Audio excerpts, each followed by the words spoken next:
Здравейте от Geraka.com. Представяме поредният артикул. Това е кухненски смесител от серията Peach.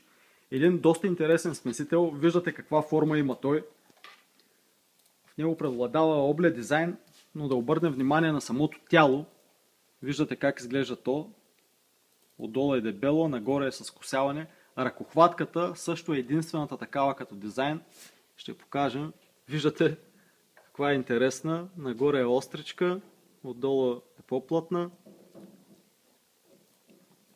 Чучурът пак завършва с интересен елемент. В смисъл, обърнато е внимание на няколко детайла. Аератора, завършка на чучура, самото тяло на смесителя, ръкохватката, което от своя страна вече рефлектира върху цялостната визия на смесителя. Освен това, чучурът е висок и извит, което го прави много удобен за употреба. В момента сме го поставили на кухненска мивка, която има корито с габаритни размери 41 на 41 см. Вижте по какъв начин би го обслужвал смесителя. Може така да завъртим чучура, за да видите добре.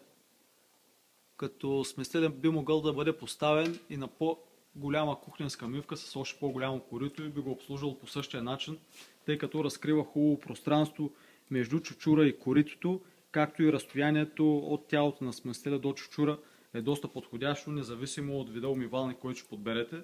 В случая мивката е с отседник, но спокойно смесителят може да бъде поставен и на мивка с централен отвор за смесител с борд, която е само с единично корито. Като освен това, спокойно смесителят би могъл да обслужва и мивка с две корита, независимо от големината им. Смесителят е изработен от плътен месинг, ръкохватката му също е метална. Смесителната глава е с керамичен механизъм от висок клас, има хубав аератор, покритието е стандартното, познато ни покритие при производство на смесители, хром инокс.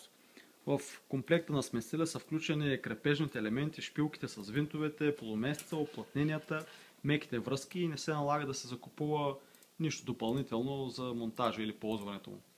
За повече информация и възможности за избор посетете geraka.com.